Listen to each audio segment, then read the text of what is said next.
그 후에 유대인의 명절이 되어 예수께서 예루살렘에 올라가시니라.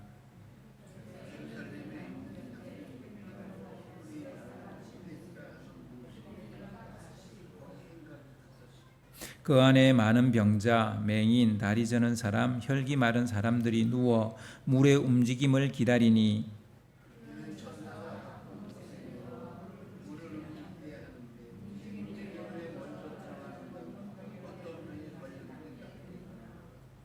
거기 38해 된 병자가 있더라.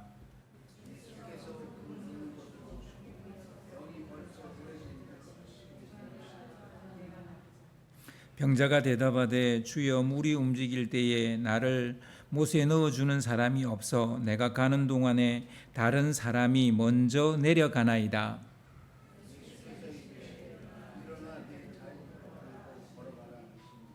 아멘. 특별하고 놀라운 은혜라는 제목으로 같이 말씀을 나누겠습니다. 베데스다에서 일어난 사건에 관한 말씀이죠. 워낙 많이 들어서 잘 알고 있습니다. 이 베데스다라는 말은 이제 히브리어로는 집을 뜻하는 베이트라는 말과 은혜를 뜻하는 헤세드라는 말이 합쳐진 말이에요. 그러면 이제 히브리어로 말하면 베이트 헤세드가 되는데 이게 당시에 그 히브리어와 유사 언어가 아람어인데 이 아람어가 실제적으로 그 당시에 약간 통용되는 언어였습니다. 그러니까 아람어로는 베트 헤스다 이렇게 돼요. 베트 헤스다. 그런데 이게 이제 당시는 또 헬라어가 또 그 당시 지배적인 언어다 보니까 이걸 또 헬라어로 발음하면 베데스다가 되는 거예요. 그러니까 베데스다는 실제로 히브리어가 아니고 헬라어입니다. 헬라어 발음이에요. 그런데 이게 아람어를 거쳐오면서 이런 이제 발음이 된 거고요. 이 이제 은혜의 집 이런 뜻이 되잖아요. 은혜의 집. 예루살렘에는 들어갈 수 있는 여러 문이 있습니다. 여러 개 문이 있는데 그 중에 양문이라는 문이 있어요. 이제 양을 번제로 드리기 위해서 양을 끌고 들어가는 문이라 그래서 양문이라 그래요. 이 양문에 들어가자마자 오른편에 작은 연못이 하나 있는데 그 연못을 베데스다라고 불렀어요. 그 은혜의 집이라고 불렀어요. 그 연못인데 왜 집이냐? 그 연못 주위에 5개의 기둥으로 되어진 회랑이 있었어요. 회랑. 그러니까 뻥 뚫려 있는, 우리나라로 말하면 정자 같은 거죠. 그러니까 5개의 기둥으로 쭉 이렇게 되어져 있는 회랑이 있는데 이게 이제 그 연못에 온 사람들을 위한 공간이다 보니까 결국은 은혜의 집이라는 말을 이렇게 쓰게 되는 겁니다. 이곳은 언제나 많은 병자들로 북새통을 이루고 있었어요. 뭐 때문에 이 조그만 연못에 이렇게 많은 병자들이 모여든 것일까요? 간혹 이 연못 물이요 한 번씩 이렇게 움직일 때가 있어요. 동할 때가 있어요. 그럼 그때 이제 먼저 뛰어 들어간 사람은 낫는다는 속설이 있었습니다. 그러니까 이 속설 때문에 그 병자들이 모여든 거예요. 사실 연못물이 움직이는 것은 실제적으로는 연못물이 움직이는 것은 이게 약간 간헐천이에요. 쉽게 말하면 온천이었는데 이게 굉장히 이제 다 죽어가는 온천이에요. 그러니까 온천물이 쑥쑥쑥 노는 곳이 아니라 한 번씩 간헐적으로 온천물이 뽀로록 하고 올라오고 또 뽀로록 하고 올라오고 이런 간헐천이에요. 근데 옛날에 누군가가 이 연못에 들어가서 아마 피부병을 앓고 있는 사람이 아닐까 싶어요. 피부병 같은 경우는 온천 갔을 때 낫게 되는 경우가 있지 않습니까? 그러니까 이제 피부병을 앓는 사람 여기 들어가서 나았는데 이 말이 이제 부풀어져 가지고 이 연못은 치유 능력이 있다라는 이런 속설이 생긴 거예요. 이 속설은 시간이 흐르면서 하나의 그 신앙적인 신화로 진화를 하게 됩니다. 그래서 이제 이야기가 조금 바뀝니다. 천사가 가끔 못에 내려와서 물을 움직이는데 움직인 후에 제일 먼저 들어간 사람은 어떤 병이라도 낫게 된다. 이게 이제 이렇게 부풀어져서 이제 약간 그 신앙적 신화가 돼버린 겁니다. 보통 이런 게 되게 많아요. 특별히 우리 이제 카톨릭 같은 데나 절에 가면 이런 게 간혹 있습니다. 여기에서 이렇게 막 빌면 애를 낳았다 하더라. 여기서 뭘 했더니 우리 애가 대학에 붙었다더라. 뭐 이런 거 있어요. 이게 다 이거 신화죠. 이거는 성경적 그 바탕에 둔 신앙이 아닌 거죠. 그러니까 말이 부풀어져서 만들어진 신화죠. 그래서 카톨릭도 이런 게 제법 많아요. 뭐 어디 마리아가 뭐 울었다, 뭐 마리아상에서 마리아 울었다 그러면 거기 가서 어떻게든지 이제 기도하려고 하죠. 그리고 이 카톨릭은요, 이제 제가 저번에 그 안식년 때 가서 보니까요, 카톨릭은 성당 안에 그 교회를 진 사람의 그 교회가 있게 되어지는데 혁혁한 공을 세운 어떤 그 주교나 신부의 그 무덤이 있어요. 그래서 뭐 로마에 가면 그 베드로 대성당 있잖아요. 거기 가면 베드로의 무덤이 있어요. 그 안에 그런 식으로 다 무덤이 있어요. 그러니까 거기에 가서 기도하는 사람이 얼마나 많은지 몰라요. 그러니까 그 제단 앞에 그 앞에서 기도하는 사람보다 그 무덤 앞에 가서 기도하는 사람이 더 많아요. 그러니까 이런 식으로 약간 신화화된 신앙이 여전히 현재도 존재하고 옛날은 더 그랬겠죠. 이곳이 신앙적인 장소가 되면서 사람들은 이 연못을 이제 은혜의 집이라고 부르는 거예요. 아, 여기 가면 은혜 받을 수 있다고. 그래서 베데스다, 은혜의 집, 이렇게 부르게 된 것 같습니다. 병자들은 지푸라기라도 잡는 심정으로 뭐 병자니까, 환자니까, 아프니까 그럴 수밖에 없을 것 같아요. 꾸역꾸역 여기로 몰려드는 거예요. 즉 그분들의 마음 이해는 돼요. 근데 이제 사실 좀 생각해 보면 어리석은 행동이죠. 여기서 여러분께 제가 퀴즈를 하나 내겠습니다. 한번 알아맞혀 보세요. 베데스다는 요즘으로 치면 병원에 가까울까요? 교회에 가까울까요? 예, 교회에 가깝다. 또 뭐 나름대로 생각은 하시겠죠. 그렇지만 이제 대답을 안 하시는데, 예, 병원은 아닙니다. 그러니까 치료 행위가 여기서 이루어지지는 않았어요. 누군가가 와서 치료를 하거나 그러지는 않았어요. 그리고 실제로 나와서 집에 돌아가는 사람도 없었어요. 그러니까 이 속설만 믿고 와서 있는 것뿐이에요. 그럼 신앙적인 치유를 기대하는 교회입니까?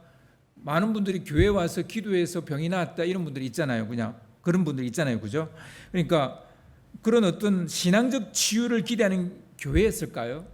교회도 아니었어요. 왜냐하면 말씀이 아니라 속설과 신화가 만들어낸 미신적이고 기복적인 신앙이었기 때문에 그렇습니다. 실제로 천사가 내려오는 것도 아니고, 또한 그들이 믿는 대로 그 누구도 나와서 돌아가는 사람을 자기들도 본 적이 없어요. 그냥 속설이 되어 있는 거예요. 속설. 그러니까 이제 정설이 되어져 있는데 그게 사실은 실제로 본 사람은 아무도 없어요. 그래서 교회라고 말할 수 없어요. 교회라면 진짜 나와서 누군가가 병이 치료됐다, 누군가가 나았다 이런 일을 경험해야 돼요. 그러니까 이런 하나님의 은혜가 있어야 그건 교회예요. 그러니까 이건 없었다고요. 그러니까 교회라고도 할 수 없어요. 물론 병원이라고도 할 수 없어요. 교회는 하나님의 거룩한 말씀 위에 세워진 신앙 공동체입니다. 뭐 어떤 속설이나 낭설이나 뭐 어떤 신화의 바탕을 두고 세워진 게 교회가 아니에요. 살아계신 창조주 하나님의 말씀으로 세워진 게 교회라고요. 아멘? 그게 교회예요. 그런데 교회 안에 이런 속설이 설거머니 들어와 있는 게 되게 많아요. 특히 가톨릭은 많아요.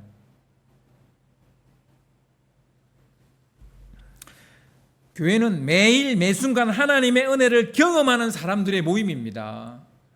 그러니까 하나님을 경험하지 못하는 곳은 교회가 아니에요. 우습게도 베데스다는 종종 병원의 이름이나 교회 이름으로 쓰이고 있습니다. 아무 일도 일어나지 않는데 이름은 은혜야. 그러니까 은혜 교회인데 은혜가 일어나지 않는 교회. 뭐 이렇게 말하면 그게 베데스다예요. 그러니까 뭘 모르고 이름을 붙인 거가 아닌가 싶어요. 말만 은혜의 집이지 실제로 그 어떤 은혜도 없는 곳이 당시의 베데스다였다는 거예요. 그럴 수밖에 없는 게 천사도 오지 않고 그 모든 게 다 속설이에요. 속설. 신화라고요. 진짜 하나님의 능력과 말씀이 머무는 곳이 아니라 그냥 신화라고요. 솔직하게 말해서 교회는 은혜의 집이 되어야 됩니다. 그런데 말만 은혜의 집이 아니라 매일 매순간 은혜가 흘러 넘치는 곳이 교회여야 된다는 말입니다. 그래서 교회 이름은 은혜라고 붙이는 게 틀린 게 아니에요. 그런데 문제는 은혜가 없다는 게 문제예요. 교회는 은혜 받은 자들의 모임이어야 하고 모일 때마다 은혜가 흘러 넘쳐야 되는 줄 믿으시기 바랍니다. 그러나 예수님이 찾기 전 베데스다는 어떤 모습입니까? 은혜의 집이라는 속설과 신화만 있을 뿐 실제로 그곳에는 어떤 은혜도 없었습니다. 그곳은 그냥 아프고 병든 사람들만 있는 곳입니다. 영혼육 통틀어서 건강한 사람은 찾아볼 수 없는 곳이 당시의 베데스다였습니다. 여러분, 교회는 분명히 죄인들이 오는 곳이고 병든 자들이 와서 치료받는 곳이지 그렇다고 다 아픈 사람만 있는 곳은 아닙니다. 치료받아서 건강한 사람이 더 많아야 돼요. 치료받아서 막 온몸이 그리고 온 마음이 온 영이 건강해진 사람들이 더 많아야 되는 곳이 교회예요. 그러니까 아픈 사람만 있는 곳은 교회가 아닙니다. 누구는 교회는 병원 같아야 된다라고 그렇게 말씀하시는데 아닙니다. 병원은 아픈 사람은 다 퇴원하고 집에 가요. 그러니까 아픈 사람만 있는 곳이 병원이에요. 교회는 그런 곳 아닙니다. 아픈 사람이 와야 됩니다. 그러나 다 건강해져서 있어야 되는 곳이 교회여야 돼요. 아멘. 그러니까 이 베데스다는 보면요, 다른 사람을 짓밟고 내가 먼저 연못에 들어가는 무한 경쟁이 판을 치는 곳. 그러니까 너야 어떻게 되든 말든 내가 먼저 뛰어 들어가서. 그러니까 이게 웃긴 거예요. 은혜와 정반대의 그 분위기잖아요. 그런 모습이잖아요. 그러니까 내가 먼저 들어가야 된다는 인간적 노력, 경쟁. 이게 베데스다의 그 안에 있는 실제의 모습이었어요. 은혜는 그런 거 아니에요. 그죠? 내가 뭘 했어가 아니라 하나님의 은혜로 치유가 일어나고 하나님의 은혜로 구원을 받게 되고 하나님의 은혜로 내 기도가 응답받는 거예요. 은혜가 살아있는 곳이지 은혜는 죽어버린 곳이 교회가 아니라고요. 협력과 양보는커녕 극단적 이기주의와 개인주의가 만연한 곳이 당시의 베데스다였다는 거예요. 반복된 실패, 아무도 낫는 사람이 없으니까 다 반복된 실패만 경험하는 열패감에 사로잡혀 있는, 그래서 열패감에 사로잡혀 있다 보니까 마음이 좋을 리가 있습니까? 마음이 안 좋죠. 누군가는 난 것 같은데 나는 안 나았다 이 생각밖에 없으니까 서로를 비난하고 싸우기만 하는 곳. 그래서 왜 교회가 싸우고 분열하냐면요, 은혜가 없기 때문이에요. 그러니까 내가 대단해서 은혜 뭔가 일이 이루어졌다, 하나님의 도우심을 받았다가 아니라 하나님의 은혜로 우리 교회가 이렇게 됐고 내가 이렇게 됐고, 이런 생각이 있는 사람들은 싸울 리가 없잖아요. 싸울 필요가 없잖아요. 하나님 은혜로 됐는데, 모든 게 하나님의 은혜인데. 근데 내가 잘해서 우리 교회를 이만큼, 내가 잘해서 내가 이만큼 성공했고, 이런 생각이 있는 사람은 잘 안 되면 어떡하겠어요? 누구를 비난하는 거예요. 이게 이제 은혜가 없는 공동체가 되는 거죠. 그러니까 이런 곳이 교회일 리가 없지 않습니까? 이런 곳이 은혜의 집일 리가 없지 않습니까? 물론 교회가 완전한 곳은 아닙니다. 그건 아니에요. 교회는 하나님의 나라를 어느 정도 보여주는 약간 그 샘플 같은 거지 완전한 하나님의 나라는 아니에요. 그래서 교회 안에도 뭐 어떤 뭐 좀 불상사가 일어날 수도 있고 어떤 문제가 생길 수도 있어요. 그렇지만 은혜가 있기 때문에 그걸 해결해 나가는 곳이 교회인 거예요. 분명히 완전한 곳은 아닙니다. 하지만 은혜 받은 자들이 모이는 곳이고 은혜가 넘쳐 흐르는 곳이 교회입니다. 저는 우리 시대 교회가 예수님이 방문하기 전에 베데스다인지 아니면 예수님이 방문하고 난 나스의 그 베데스다인지 저는 약간 그 전 예수님이 방문하기 전에 베데스다와 너무 교회가 현재 대부분의 교회가 좀 닮아 있는 거 아닌가 이런 생각을 해봤습니다. 명색은 교회인데 그 안에 전혀 은혜가 없어요. 세상이 돌아가는 원리처럼 교회도 인간적인 노력과 경쟁만이 판을 치고 있다는 거죠. 명색이 교회 즉 은혜의 집인데 어디에서도 은혜의 부스러기조차 찾을 수가 없는 곳이 현재 우리 교회의 모습은 아닐까 이런 생각을 해봅니다. 물론 좋은 교회도 있습니다.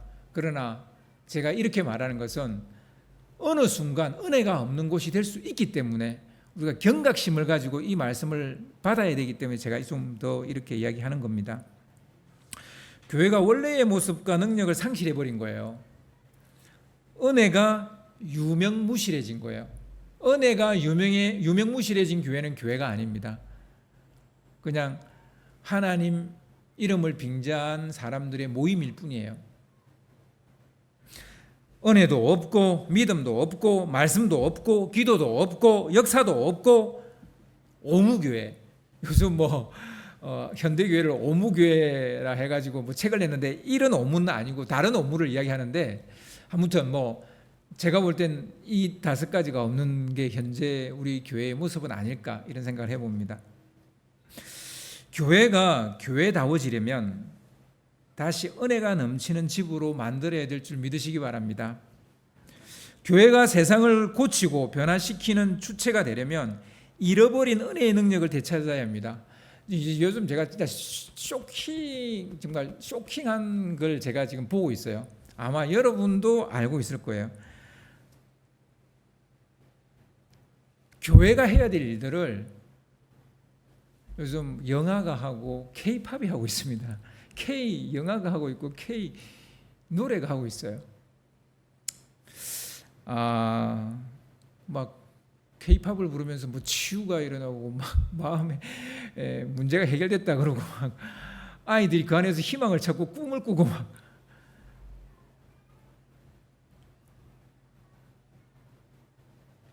교회가 능력을 잃어버리니까 다른 데 가서 이런 걸 해결하려고 하는 거죠.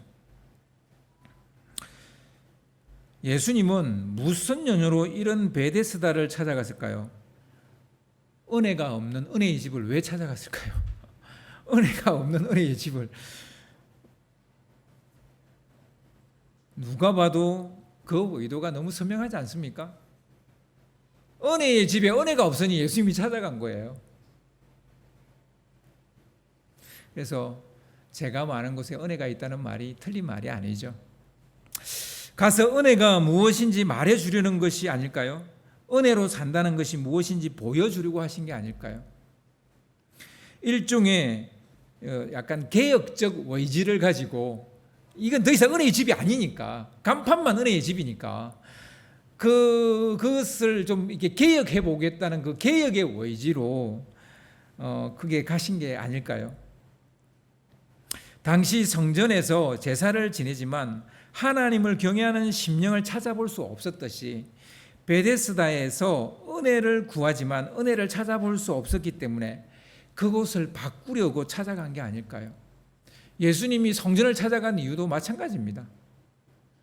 하나님을 경외하고 예배하는 곳인데 정말 하나님을 경외하는 사람이 없어요. 그러니까 자기 문제 해결하려고 오는 사람들만 있는 거예요. 그래서 성전을 뒤집어 엎었듯이 이 베데스다를 뒤집어 엎으려고 오신 게 아닐까요? 바울은 고린도 교회에 이런 말을 했습니다. 고린도 교회가 참 문제가 많은 교회였어요. 그러니까 그 바울이 개척한 교회 중에서 제일 문제가 많은 교회가 고린도 교회였어요. 근데 바울이 이런 말을 했어요. 고린도전서 4장 20절을 보시면요. 고린도전서 4장 20절을 좀 하나님의 나라는 말에 있지 아니하고 오직 능력에 있음이라. 왜 고린도 교회에 이 말을 했을까요? 맨날 싸우고 뭐 이러고 있으니까 은혜가 없다는 얘기예요. 니네 은혜가 떠나가서 은혜는 다른 말로 하나님의 능력이에요. 내 능력이 아니에요. 은혜는 하나님의 능력이에요. 그게 은혜예요. 우리는 은혜 그러면 뭐 되게 뭐 그냥 편안하게 뭔가 뭐 이런 거를 자꾸 생각하는데 은혜는 다른 말로 하나님의 능력이에요. 그게 은혜예요. 그러니까 하나님의 나라는 교회는 말에 있지 않다는 거예요. 하나님의 능력이 있다. 예수님은 은혜가 없는 곳에 가셔서 은혜의 특별함을 이야기합니다. 그러니까 은혜는 특별한 거예요. 굉장히 특별한 거예요. 여러분, 은혜가 특별한 것이라는 것에 동의하십니까?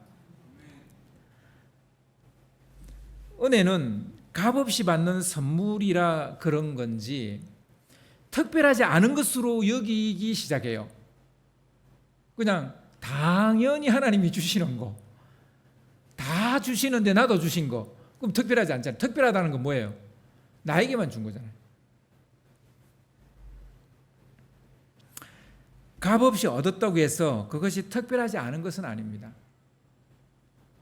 우리한테는 우리가 그저 그냥 받았으니까 값없는 것이지만 하나님은 당신의 독생자를 희생했잖아요.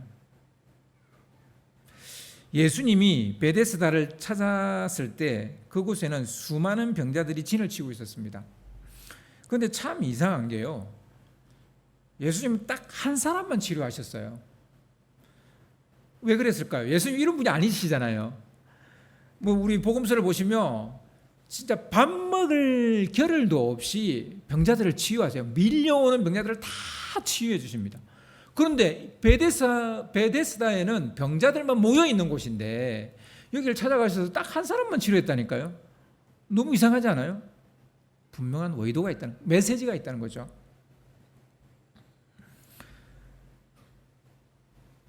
어째서 여기서만 이렇게 인색하게 사역을 하셨을까요?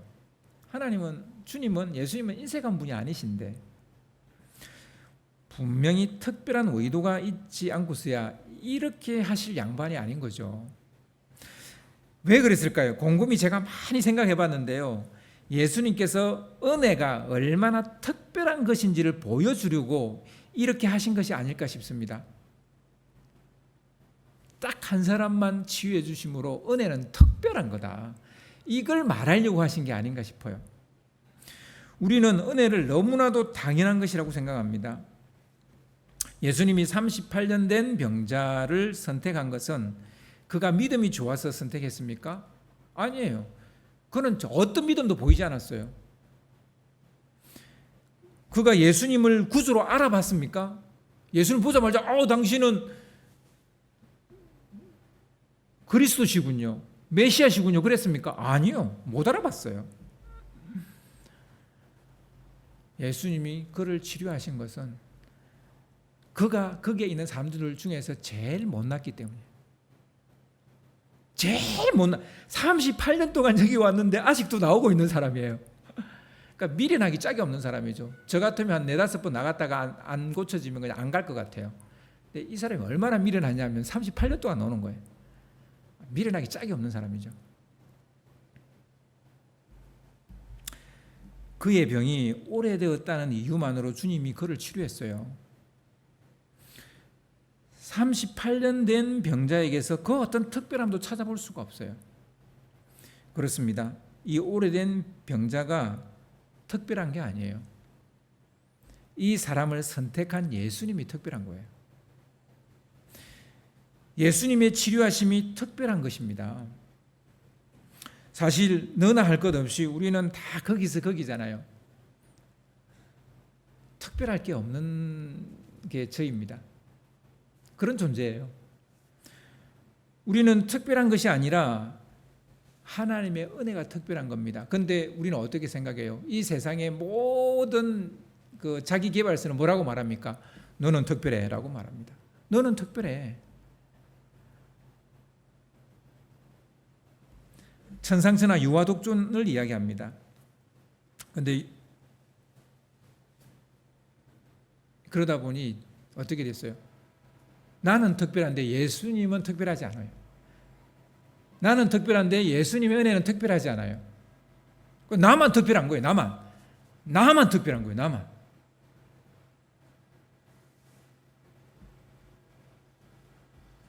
세상에서 자기가 그렇게 특별할 수가 없는 거예요. 그러니까 인간관계가 어떻게 되겠습니까? 사납기가 거지없는 거예요. 사나워요. 요즘은 누구 만나기가 정말 힘들어요. 왜 그렇게 사람들이 사나워졌습니까? 자기가 제일 잘났으니까. 나만 특별하니까. 니는 특별 안 해. 나만 특별해. 그러니 이 관계가 되겠습니까? 그러니까 맨날 싸우는 거예요. 상처받는 거예요. 힘든 거예요.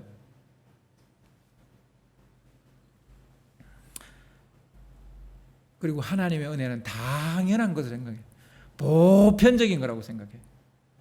하나님이 해와 햇빛과 비를 모든 이에게 주시는 것처럼 그냥 하나님의 은혜는 그런 거야. 그냥 보편적이고 일반적이고 평범한 거야. 그리고 나만 특별해. 이러는 거예요. 그러니까 38년 된 병자도 그런 생각이 있었어요. 다른 사람들이 다 먼저 들어가 버리고 자기가 못 들어가니까 자기가 38년 동안 이러고 있다는 거예요. 자기가 특별하다는 생각이 있으니까 남을 비난하는 거예요. 남이 먼저 들어간 걸 비난하는 거예요. 왜 우리가 누군가를 비판하고 비난하고 그럽니까? 비방합니까? 내가 너무 잘나서 그래요.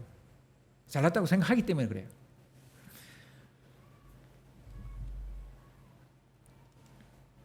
사실 이 38년 된 병자가 고침을 받았는데요.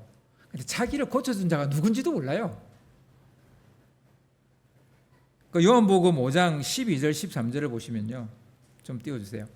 요한복음 5장 12절 13절에 보시면 그들이 묻되 너에게 자리를 들고 걸어가라 한 사람이 누구냐 하되 고침을 받은 사람은 그가 누구인지 알지 못하니 이는 거기 사람이 많으므로 예수께서 이미 피하셨습니다. 그러니까 많은 사람들이 물어봤어요. 누가 널 고쳐줬는데? 모르겠는데? 모르겠다는 거예요. 자기를 고쳐준 사람도 몰라요. 고침을 받은 사람은 자기가 고침받은 것이 얼마나 특별한 은혜인지를 모르는 거예요. 지가 정말 특별한 은혜를 받았다면 자기 고쳐준 사람을 그 누군지 왜 안 물어보겠어요? 그러니까 자기가 특별하니까 고쳐준 사람은 뭐 당연히 그가 고쳐줬나 보지 생각하는 거예요.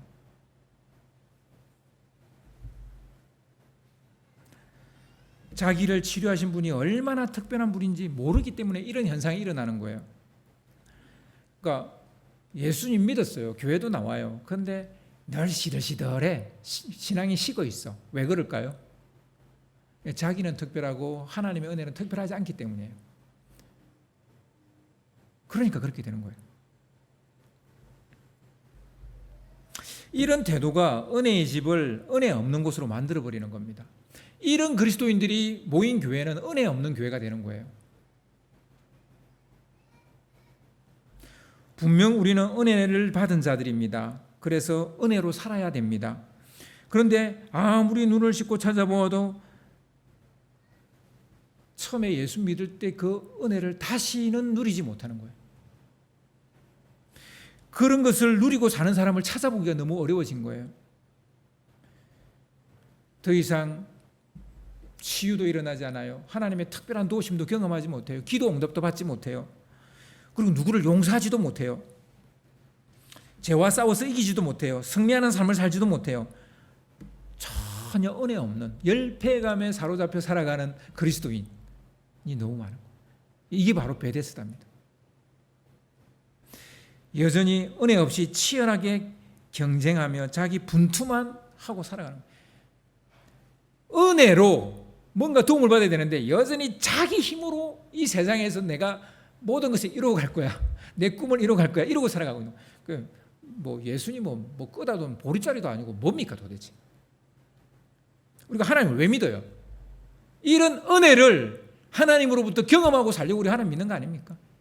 근데 이 은혜를 우리가 경험하고 살지를 못하는 거예요. 교회는 은혜의 특별함을 잃어버렸어요. 이제 더 이상 은혜가 특별한 게 아닌 거예요. 지극히 당연한 거고 그냥 누구나 다 가지고 있는 평범한 게 되어져 있는 거예요. 하나님의 교회만이 누릴 수 있는 것을 우리는 누리지 못합니다. 우리는 은혜로 사는 자들인데 세상 사람들처럼 자기 분투만으로 살아가려고 합니다. 자기 분투만으로 그 고통의 굴레에서 벗어나려고 합니다. 그런데 그게 잘 됩니까? 안 되는 거예요. 오늘날 현대 크리스찬들은 특별한 은혜를 잃어버렸습니다. 특별한 은혜. 이것을 다시 회복해야 될 줄 믿으시기 바랍니다. 예수님은 베데스다에서 은혜가 얼마나 놀라운 것인지를 보여주십니다. 은혜는 첫 번째 특별함이고 두 번째는 놀라움이에요. 놀라움.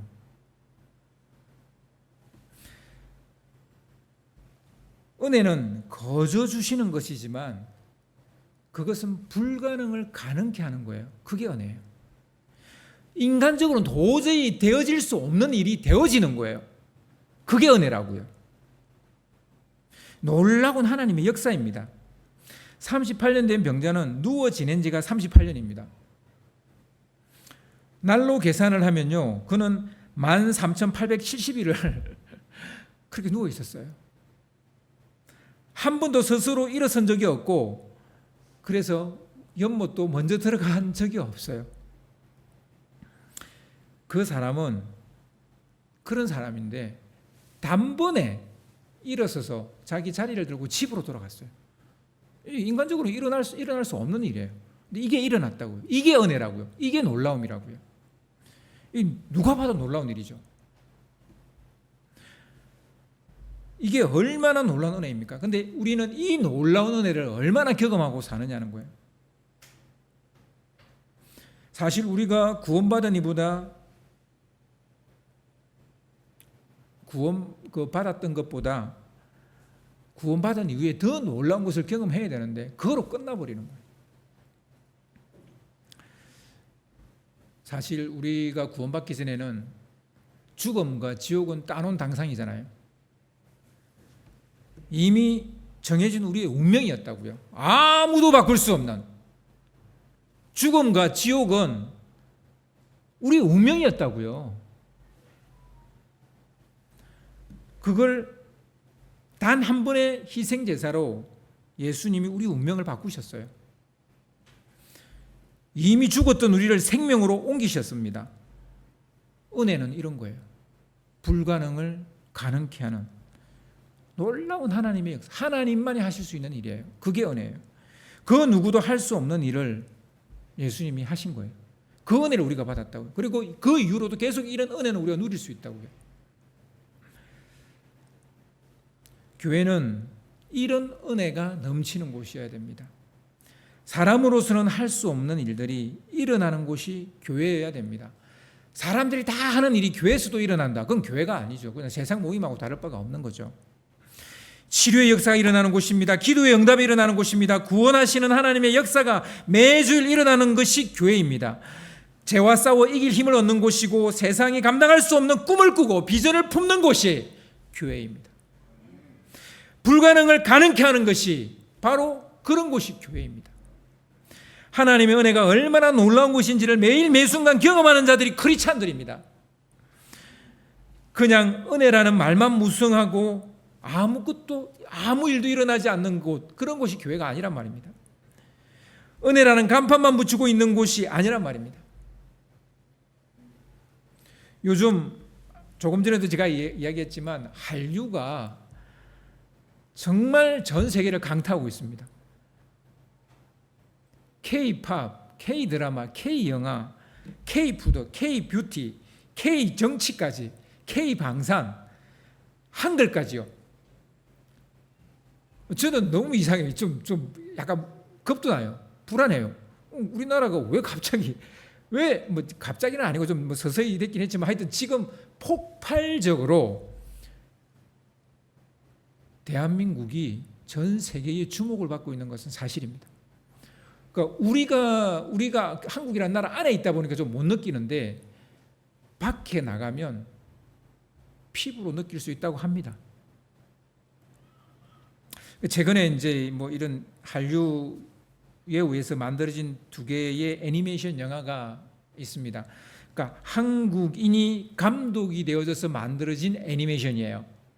그 하나는 전에 제가 얘기했던 것처럼 킹 오브 킹스라는 그 예수님의 그 일대기를 애니메이션으로 만든 거고, 다른 하나는 캐데헌이라고 요즘 K-팝 데몬 헌터스라는 이런 애니메이션이 전 세계를 휩쓸어 버리고 빌보드 차트도 휩쓸어 버리고요. 좀 저는 무서워요. 전자는, 그러니까 이 킹 오브 킹스는 마귀의 소나기에 붙잡혀서 사망의 종로로 타고 있는 인간들을 구해내신 예수님의 이야기예요. 그런데요, 후자 이 캐데헌은 인간을 지배하고 있는 데몬, 악령이죠. 혹은 마귀일 수도 있고, 이 데몬의 사악한 시도를 막아내는 무당 아이돌의 이야기입니다. 무당 아이돌. 그러니까 우리나라 이 무당 이 아이돌 가수가 노래를 불러서 이 K-팝이라는 노래를 불러서 이 악령들을 쫓아내는 그런 얘기예요. 근데 그게 보면 그 악령의 쫄개인 그 사자 보이저 중에 한 명, 그 주인공, 그쪽 그 보이저의 주인공 대표적인 캐릭터죠. 진우라고. 걔가 악마의 그 심판과 저주를 본인이 막아내면서 이 여성 아이돌을 구해내는 뭐 그런 얘기가 나와요. 예수님을 약간 그 본딴 것 같은 그런 느낌을 받는데, 근데 이 2 애니메이션을 한국인이 기획하고 만들어냈습니다. 물론 뭐 이것을 이제 이렇게 영화화해서 제작해 나가는 건 뭐 소니였고 뭐 아니면 뭐 넷플릭스고 뭐 그렇지만 하여튼 한국인이 기획해서 만들어낸 것인데 참 희한합니다. 둘 다 한국 사람이었어요. 어째서 한국의 것이 공전의 히트를 치고 있는 것일까요? 뭐 저는 잘 모르겠습니다. 아무튼 최근에는 이런 이제 영화까지 나오면서 K 영성이라는 것까지 나왔어요. 이제 뭐 K를 이제 영성에다가 또 붙였어요. 이러니까 이런 영화가 전 세계인의 정신을 지금 지배하고 있습니다. 세계인의 세계관에 한국의 것이 지대한 영향력을 끼치고 있다는 것에 아무도 이제 이제의를 할 수 없는 상황이 되어졌어요.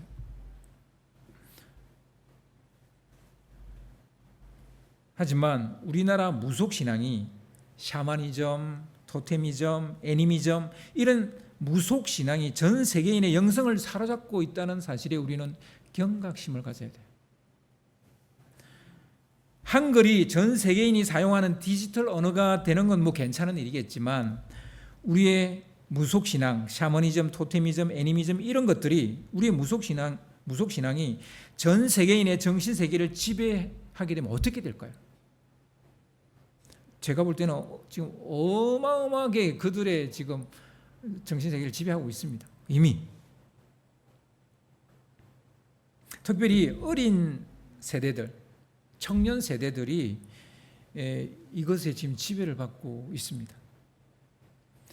뭐 대통령이 또 대통령 영부인이 무속을 한다 이런 것도 참 가당치 않은데 지금 전 세계가 대한민국의 이 무속 신앙을 따라가고 있다니까요.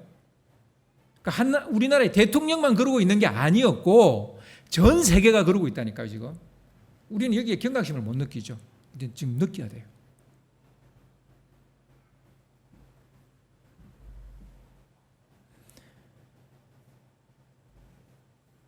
반면 한국 기독교와 한국 교회는 구태에 빠져서 그 어떤 힘도 발휘하지 못하고 있습니다. 선교한국은 시들해져 가고만 있습니다. 한국 기독교가 전 세계인들의 정신세계를 지탱해 나가야 되는데 지금 밀리고 있어요. 한국의 무속신앙에, 다른 어떤 게 아니라 한국의 무속신앙에 밀리고 있어요. 그런데 여러분, 이게 우리 지탱하는 게, 한국 기독교가 전 세계인의 정신세계를 지탱하는 게 우리 힘으로 되겠습니까? 안 되는 거예요. 어림도 없는 소리예요. 그래서 우리는 은혜의 특별함과 놀라움으로 무장해야 돼요. 그 어느 때보다 하나님의 능력, 은혜가 필요한 거예요. 하나님의 능력이 필요한 시대에 있습니다. 교회 안에서 더 놀라운 일들이 일어나야 되고, 교회 안에서 더 기적 같은 일들이 일어나야 되고, 교회 안에 하나님의 능력이 나타나야 되는 그런 시대라고요. 그래야만 이 무속을 우리가 이길 수 있게 된다고요.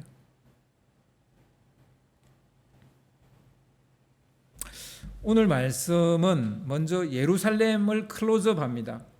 그리고 더 나아가서 베데스다를 또 클로즈업합니다. 그리고 38년 된 병자에게 클로즈업합니다. 이렇게 점점 좁아져서 한 사람에게까지 계속 초점을 맞춰가는데요.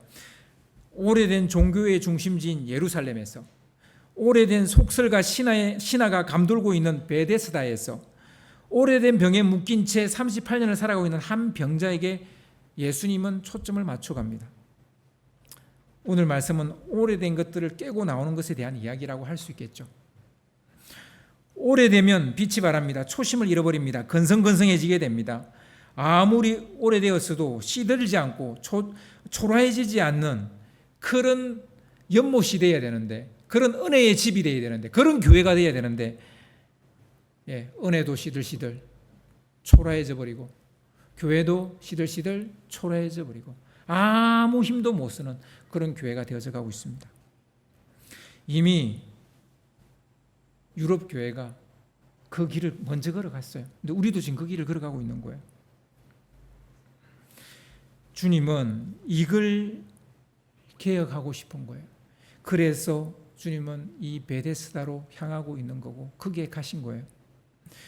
그게 개혁이든 혁신이든 이노베이션이든 무슨 말을 쓰든 그게 중요한 건 아니고요. 중요한 것은 우리 각자가, 우리 교회가 매일 매 순간 특별한 은혜와 놀라운 은혜를 경험하게 된다면, 우리가 애쓰지 않아도 세상은 우리 교회의 영향력을 받게 돼 있다는 겁니다. 우리가 은혜를 잃었기 때문에 다른 것이 이 세상을 지배하고 있다는 것이죠.